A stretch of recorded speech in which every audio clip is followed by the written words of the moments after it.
واهلا بكم في برنامج العالم. تسمى اشتراك ولايك وتفعلوا الجرس ليصلكم كل جديد. فيديو النهارده عن باسم مرسي. وقلت لكم باسم مرسي ده واحد بيعمل تعصب وفتنه دايما. طبعا الاهل عملوا له مرض نفسي وعملوا له تعب نفسي وعمل له عقده نفسيه. طبعا لان هو مش طبيعي. طبعا واحد بيعمل تعصب وفتنه من فرنسا هو منبع للتعصب فتنه في مصر. طبعا هو شخص كاري، هو حاقد وغلاوي جدا تجاه النادي الاهلي. الاهلي عمل له مرض نفسي وعمل له تعب نفسي وعمل له عقده نفسيه بجد يعني. فطبعا هو بيحب يسير الجدل بكلام بتوع تعصب فتنه وبيحب الترند واللقطه.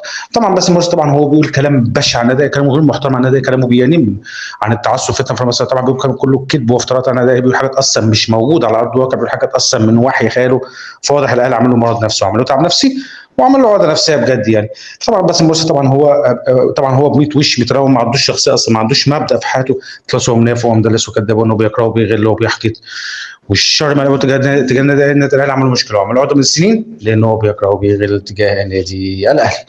طبعا فيديو جد والله العظيم حاجه في منتهى الحقد والغل وحاجه غير محترمه وحاجه في منتهى التعصب فتنه.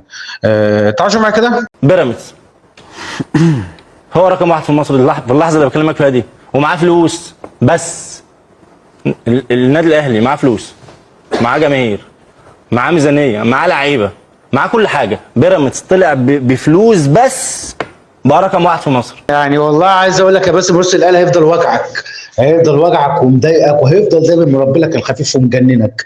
باسم مرسي طلع بيقول ان بيراميدز برغم اللي هو بيقول لك معاه فلوس والاهلي اللي هو معاه فلوس وامكانيات ومش عارف ايه، برغم كده ان بيراميدز رقم واحد في مصر. هو مش فاهم معنى الكلمه دي رقم واحد في مصر. باسم مرسي ما يعرفش يعني رقم واحد في مصر. هو واحد عايز ياخد لقطه، ما حافظ له كلمتين لكن هو لا فاهم حاجه ولا عارف حاجه، بدليل هو مش عارف يعني ايه رقم واحد في مصر.